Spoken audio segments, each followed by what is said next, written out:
Hello guys, welcome to a new episode of Deathblow Podcast. Subscribe to the channel, like and share my videos with whoever you want, and listen to all the episodes of Deathblow Podcast on Spotify and Apple Podcast, Instagram, Facebook and TikTok to watch all the content about new bands and band biographies. Today I want to talk to you about a truly controversial artist, the man raised by Catholic and Lutheran parents who believes he is possessed by demons to make this satanic music and that wanted to end his life at the age of 33. He declared he killed himself in the year 2000, threw animal guts at audiences, shot a squirrel in front of a journalist and burned an inverted cross into his forehead. Find out more now about Glenn Benton.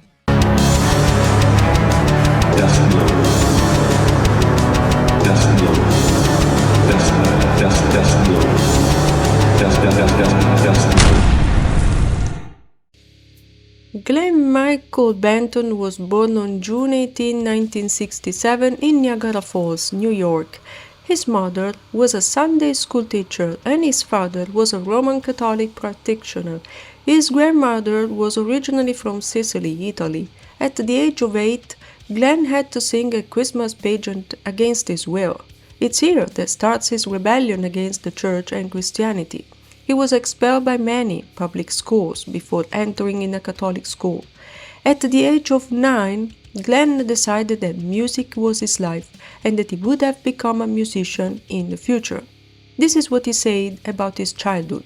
I was always referred to as the evil little bastard in my family. I just fell into it, and it's the persona I've had ever since I was a little kid. Through school and through everything else. I don't even really know why, but do I get off on raising eyebrows and ruffling feathers? Fuck yeah, I do. 56 years old and still love getting a reaction out of folks. Most kids rebel and I wanted to fight the powers. And then he continues. My parents and everyone wanted me to be a plumber. They didn't believe in me, so I used all that negativity to my advantage. As a child, I practiced BMX in the forest. I tried to eat healthy and stay in shape so I can strengthen my diaphragm, since I got my voice from there, not like many singers who use their diaphragm too much. I did some outtakes where I put my operatic voice on to the new material while we were recording it. While he was a child, in particular when he was 11, he started to be interested to the occult. When he was a teenager, his family and he went back and forth between New York and initially Clearwater and then to Tampa, Florida. The reasons of the moving are still unknown, but it's in Tampa that happened the beginning of his musical career. To understand Glenn Benton, you have to understand Tampa. In the 70s and 80s, Tampa was not Hollywood. It was not New York. It was a provincial city in South Florida, hot, humid, sleepy. A city where the church sat at the center of the community, where families attended Sunday services, where conservative American values were woven into everyday life. And perhaps that is precisely why, when extreme metal exploded in that city, it exploded with uncommon violence. Tampa became, over the course of the 80s, the world capital of death metal, not by accident, by rage. Glenn doesn't rebel against the world the way teenagers rebel. He rebels the way someone rebels against a system he considers fundamentally false. His initial influences were Little Richard, the Chuck Berry, Elvis, the Beatles, and the Rolling Stones, before moving on to metal with Venom, Possessed, Death, and Slayer. When heavy metal reaches his ears, Black Sabbath, Venom, Slayer, it is like discovering a musical genre. It's like finding the language he's been trying to speak his entire life. And Glenn Benton starts to speak, and that's where Stephen Kenneth Hashem comes in. He was born on January 17, 1970. He was born in Freehold, New Jersey, and he is of Norwegian descent. His grandparents were originally from Stavanger.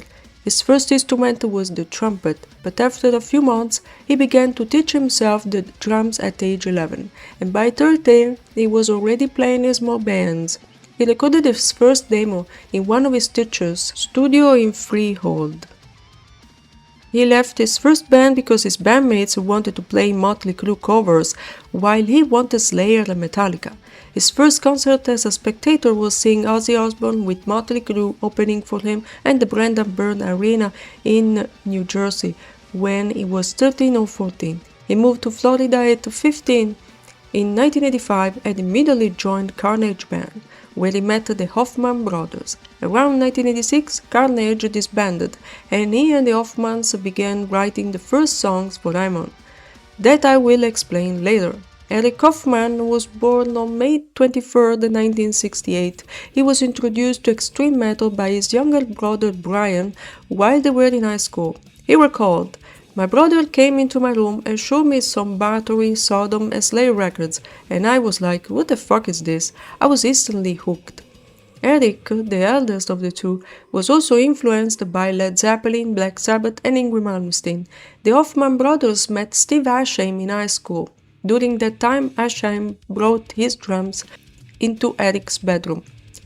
The boys used to skip school, and as soon as the Hoffman's parents left for work, they would sneak back into practice covers of Slayer, Sodom, and Destruction. From a compositional standpoint, Eric has always claimed to be the band's main arranger, stating that all the songs were arranged by him and that Glenn Benton had only written one song in his entire career. Brian Hoffman was born on January 16, 1970. He was the younger of two brothers. Brian stated that he was influenced by anything satanic, basically, anything fucking evil. Brian was the first to take the decisive step. He answered Glenn said in a local music magazine, "For me the definitive lineup." An interesting detail about the genesis of Glenn's trademark. According to Steve Asheim, Glenn's act of burning an inverted cross on his forehead was likely a response to the media attention the band received when Brian Hoffman burned an inverted cross on his arm with a cigarette. Then Brian was the first to do it. Glenn simply took it to an extreme and permanent level. Death metal music is supposed to be provocative, and it's obvious that certain Christians protested against them. This is what Eric said.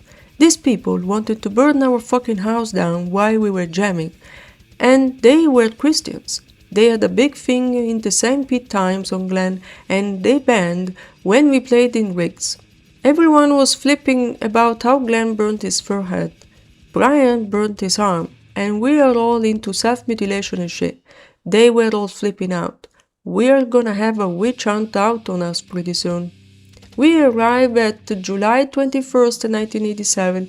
Brian Hoffman called Glenn Benton in response to an ad he had placed in a local music magazine, so it wasn't Benton who answered their Carnage ad, the first name they have chosen.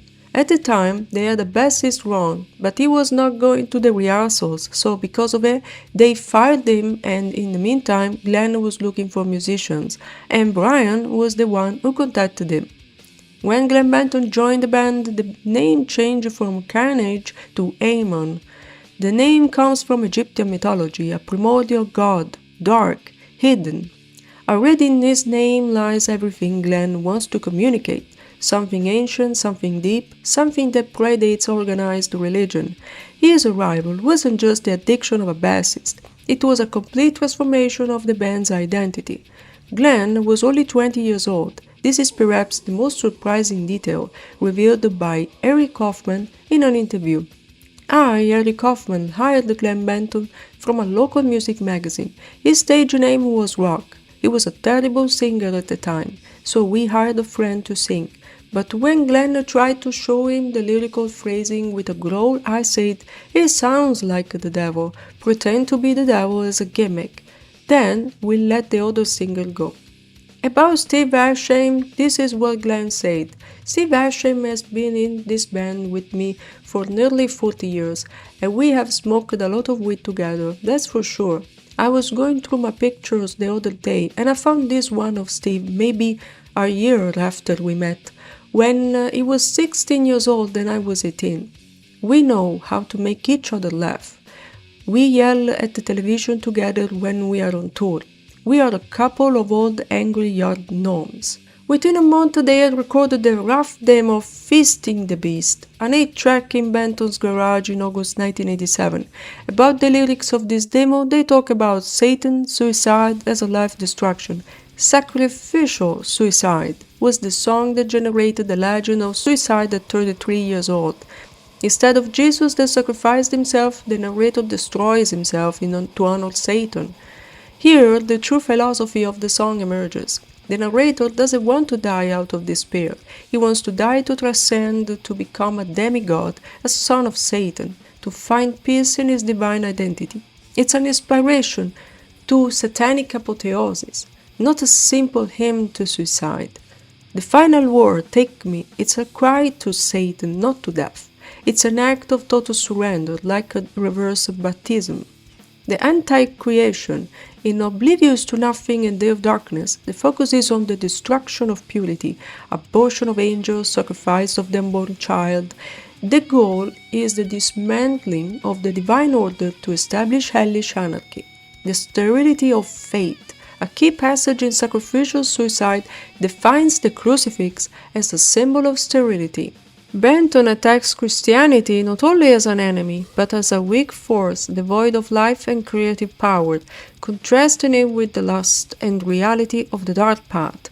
Benton uses a vocabulary that elevates the lyrics above mere gore, drawing on archaic theological and medical scientific terminology. In Day of Darkness, we find terms such as invective, violent, verbal denunciation, terminus of the overture, the end of the prelude, vesicate, mutilate. Almost clinical terms. Vesicate means to produce blisters, burns. Myrmidon, the Myrmidons were the legendary warriors of Achilles, here used to indicate fanatical followers. The lyrics often function as inverted liturgies. The use of imperatives, take me, open up, grant me, transforms the song into a dark prayer. The obsessive repetition of names like Satan, Lucifer, Mephistopheles, and Abaddon serves to establish an alternative spiritual authority. About the arrangement, the beginning of the demo immediately makes us understand where we are, in the darkest hell, with distorted sounds and screams, a synthesizer in the background creating a horror movie atmosphere. Sacrificial Suicide begins immediately with a pure death metal sound vaguely reminiscent of Swedish death metal, although several others sound similar. Speed is evident with distorted guitars and faster-paced riffs. Glenn's screams are absolutely powerful. He wants to prove his strength, and he succeeds brilliantly.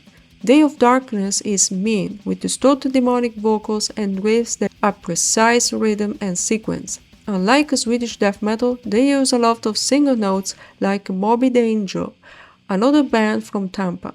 Oblivious to Nothing is a bit slower than the previous songs, but still faithful to the pure death metal style.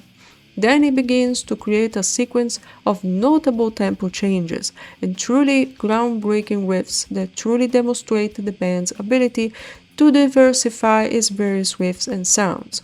After they recorded this demo, they started to play live around Tampa. During the Amon era concerts, the band would fill mannequins and buckets with rotting organs sourced from local butchers and dump them on the audience.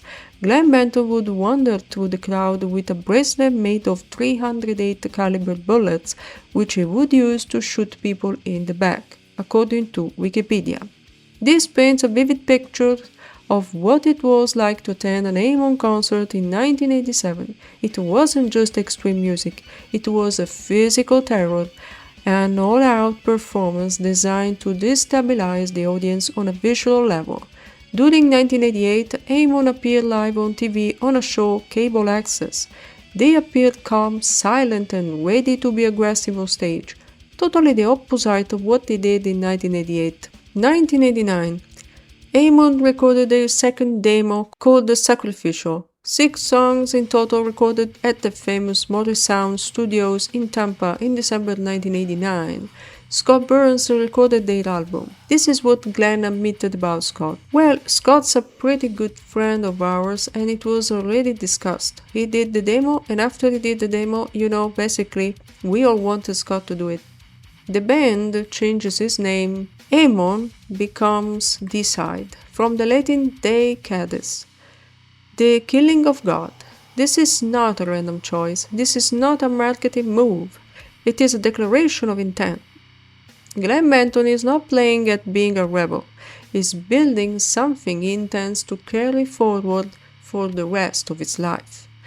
Coming back to this new demo, let's analyze the lyrics. In Lunatic of God's Creation, the song opens the album with a provocative thesis. Evil does not come from Satan, but from God himself. The protagonist is a murderer, evoked with the single word Manson, described as a creature of God, not the devil. It's a theological indictment. If God created everything, he also created madness and violence. The only song on the album in which Benton doesn't speak in the first person, but observes from the outside. In Sacrificial Suicide, the narrator offers himself as a sacrifice to Satan, a mirror image of Christ's sacrifice. It's not a hymn to suicide out of despair, it's an act of transcendence, dying to become a demigod, a son of Satan, finding peace in the divine identity. The structure is that of a confession in reverse, with Satan in the place of the priest. It ends with a cry, "Take me," like a reverse baptism. In Crucifixation, all of Christ's Christian titles, Lord of Lords, King of Kings, are systematically transferred to Satan. The cross is not a symbol of redemption, but of oppression. The narrator asks Lucifer for the salvation normally asked for of Christ, using the same structure as the Christian prayer. The final line, "Where is my crucifix? I can't die without it," is the album's most ambiguous moment. Those who have fought a symbol all their lives ultimately cannot do without it. In Carnage, in the Temple of the Damned, the song is most rooted in historical reality.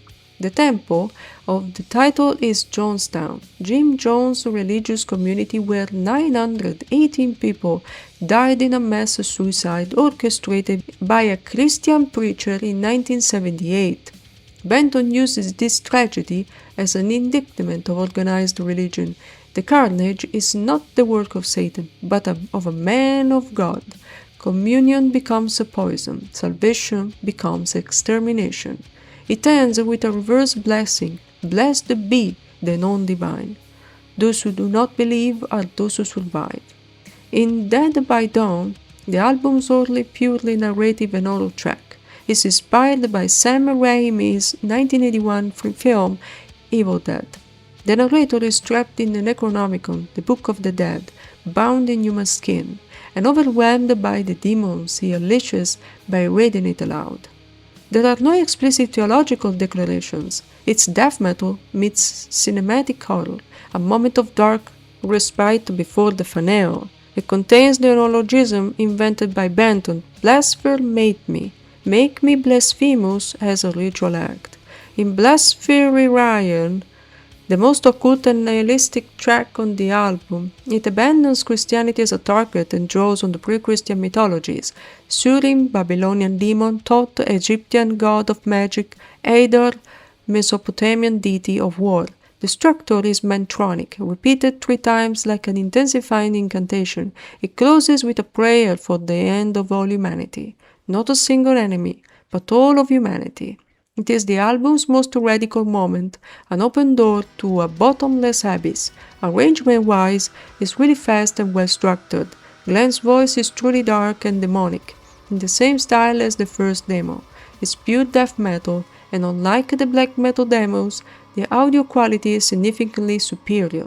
The sound is clear and not made on cassette like the previous one. Their style is truly unique. Some songs are faster, others less so. I have to say, the arrangements aren't bad.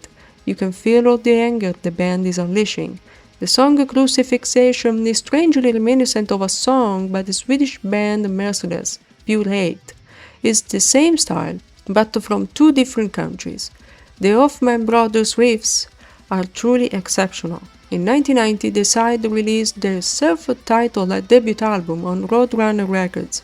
This is what Glenn said: Well, after we finished the EP, Scott Burns, he sent a copy of it up to Roadrunner, and he also sent it to a bunch of other labels. And I was up in New York. I went to New York City about 2 or 3 days before Scott sent the tape.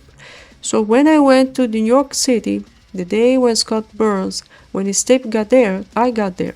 And I had a couple of extra copies to give to Monty Connor, who is a label rep. I gave him a couple of copies, but he didn't hear it yet. I left New York City, went back to Buffalo, and then came back down to Florida. And after about 2 or 3 days, Monty called me and said that they were interested and that they were gonna send us the contracts. The album is a direct attack. 11 tracks, no truce, no compromise. It's entitled like the band Deicide.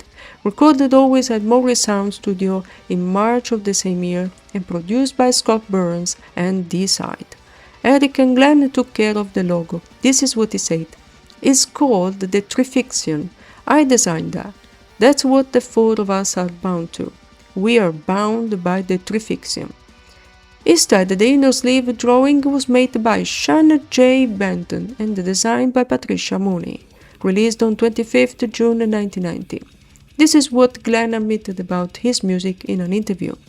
To create the most evil music and to gain entrance into the 7 gates of hell, it's a focal point to express my satanism. Demonic possession to me is when you've come to a certain point when there's no turning back, and your body is possessed and there's no turning back. Some lyrics are the same as the previous Amon demo, so I will limit myself to analyzing the lyrics of only the new songs, which are Mephistopheles and Deicide. Here they already call themselves Deicide and not Amon anymore. It's a new chapter for the band. The song Deicide is a group manifesto and marks the transition from rebellion to self-proclamation as divine. Glenn Benton not only opposes God, but usurps his title, Dominus, declaring an absolute sovereignty in which the narrator is the sole authority. The chorus expresses a total detachment from Christ's sacrifice. Jesus' death is seen as an irrelevant event. That's too bad, caused by the sins that Benton proudly claims. Christ's destruction occurs not only on the cross, but in the pulpit, symbolizing the overthrow of the ecclesiastical institution. The song culminates with the comment "Nail him," which transforms the listener into an active participant in the ritual. The song Mephistopheles is the most complex and layered piece, full of literary references, Goethe, and crude terminology. The piece explores the end of the pact with darkness.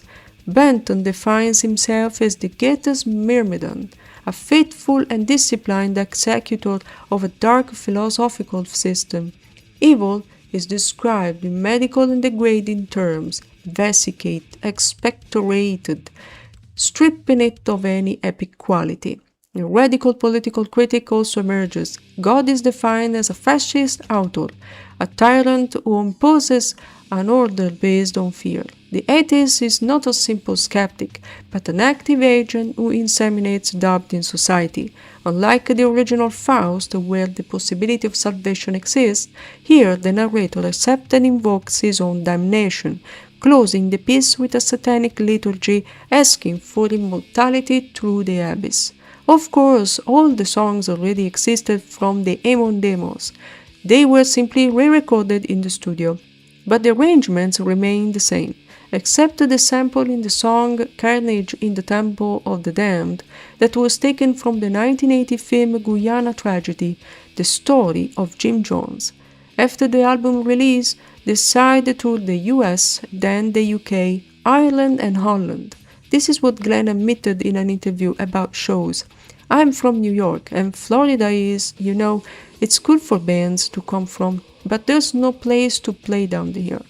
And nobody wants to pay the money to see us. We are still basically doing it for the money, Florida is pretty lame as far as being able to play, and we've been banned as just about everybody in Tampa. During the tour in UK, Deicide played live at Queen's Hall in Bradford on December 4, 1990. Something happened that completely ruined the atmosphere. Glenn's bass was stolen at the concert, and he offered $1,000 to get his beloved white BC Rich back, but he never received it back.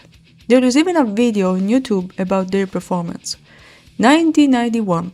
Deicide continued to have a tour in USA only, Florida, Wisconsin, and Texas. A year later, in 1992, a Roadrunner published a split album with bands like Obituary, Sadus, Defiance, Eccentrics, and Deicide, entitled Songs of Pain. Their song was Repent to Die. Always recorded at Morris Sound. Analyzing the lyrics of this song, one notices that dying without repentance is the only possible act of dignity. Christian salvation is a lie built on the fear of death, and on pain as a tool of control.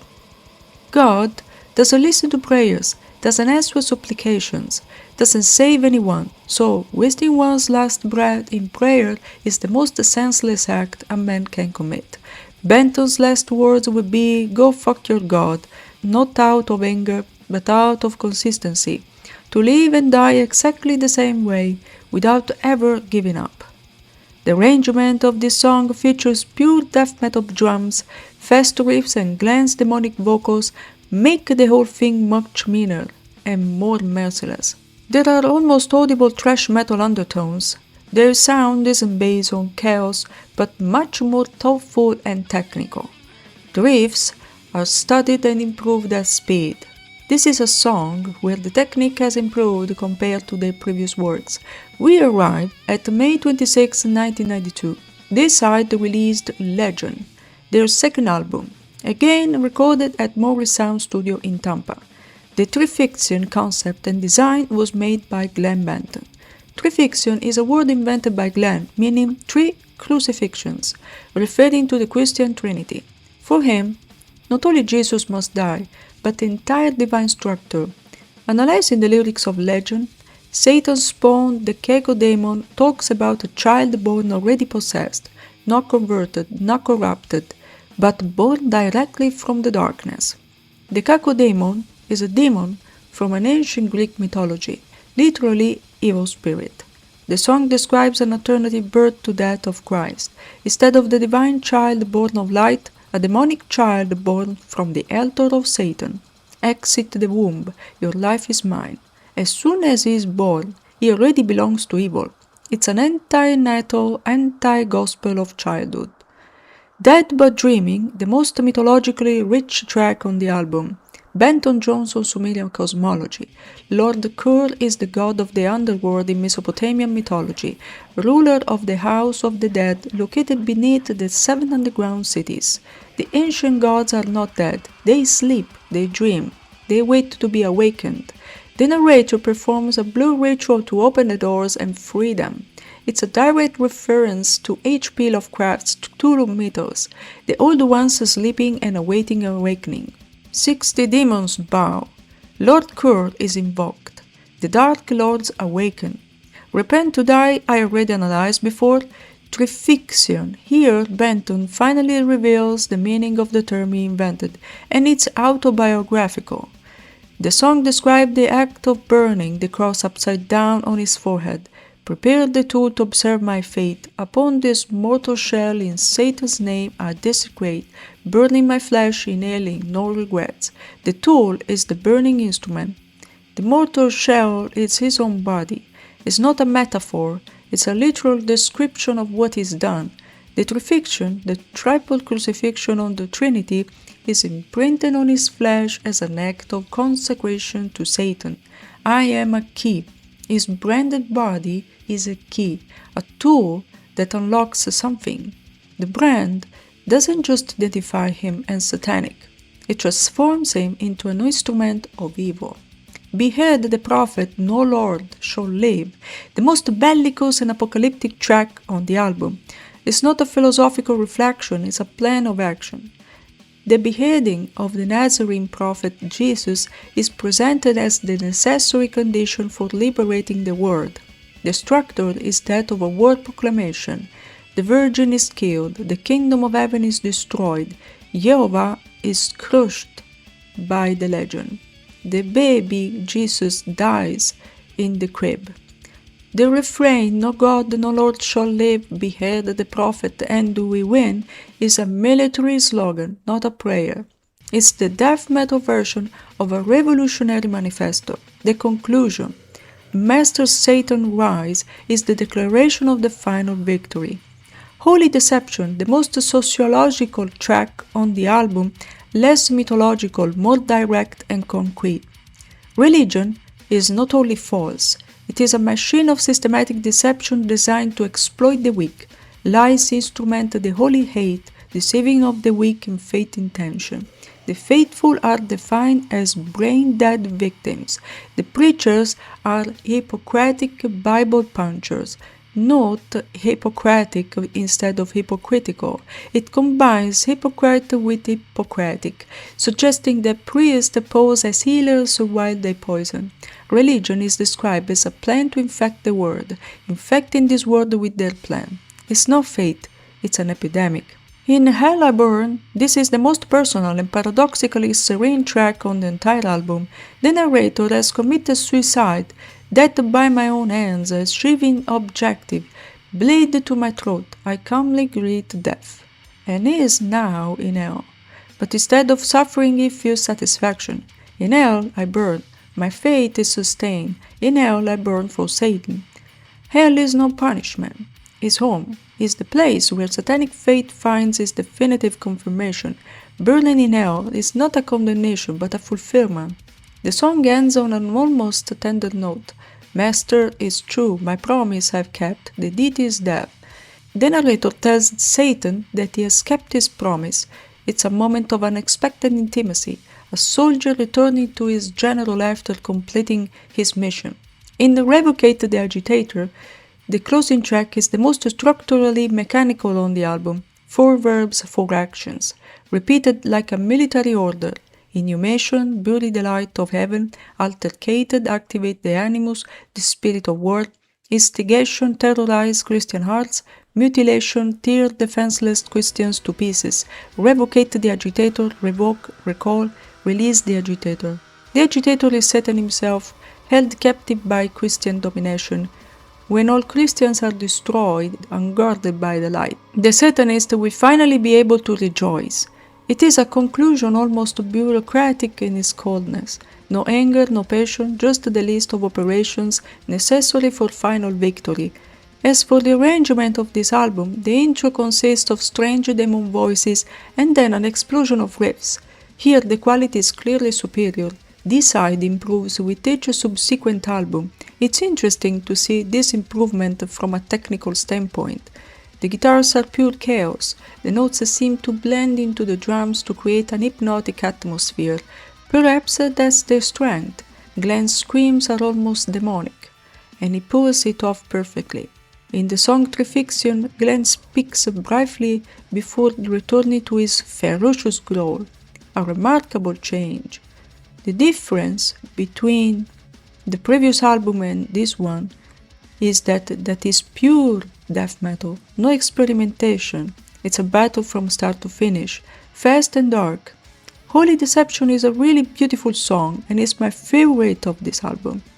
To promote this, they did a tour in USA and Canada and Europe. In Oslo, on November 24th, Glenn and the rest of the band met Euronymous from Mayhem and Faust from Emperor backstage. This is what Glenn had to say. This is how out of the loop I was. I met Euronymous and he kind of reminded me of Squiggy from Laverne and Shirley. Because I met him when I was a kid too, at a baseball game. I met him and I was like, wow, fucking Squiggy. Anyway, I meet the guy, and he's carrying a mace, but it looks like he stole the table leg off his mom's kitchen table and put like nails through it and shit. And he was wearing this $1.99 cape that you buy at the dollar store during Halloween. They brought me backstage and they said Uranus or whatever from AM is there and wants to meet you. So I went out there and met him. And in his broken English he said in robotic foreign accent, I didn't have problem with you, but this band Gorguts. They are not true death metal black metal band.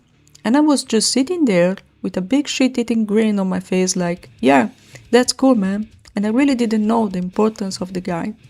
To me, he looked like another goofball fan. Coming back to the tour, a date in particular, the Swedish one in Stockholm on November 25th at the Fryshuset, was a truly unpleasant one for Deicide. They were sharing the stage with other two bands, Gorefest and Atrocity. During Gorefest's set, a bomb was discovered on stage. It exploded in the club where they were playing. The device was positioned at the back of the stage, behind a heavy fireproof door. The blast was powerful enough to deform the door and blow it off its hinges. Deicide managed to play 3 songs before authorities decided to stop the concert and evacuate the venue.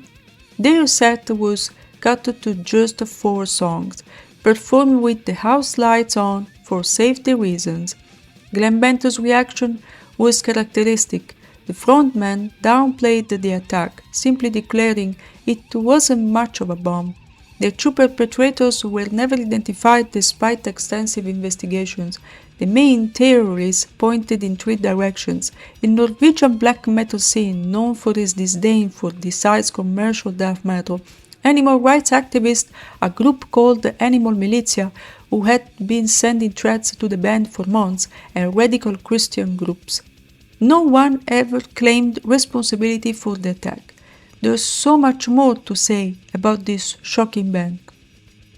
I just want to remind you that even Quarton of Bathory, he was working as a security guard and he lost a bit of his hearing of 75%. I have talked about this in a previous episode dedicated to Quarton of Bathory, check it out. I stop here. I conclude by saying that Glenn is definitely a valid musician, and there's certainly nothing negative to say about the death metal scene and his music. He's definitely a controversial figure who has no qualms about speaking his mind. I consider him very private when it comes to talking about himself, and I think this helped create the character of Glenn, the character of Glenn Benton. And that's all for this episode. Subscribe to my channel, like and share my videos.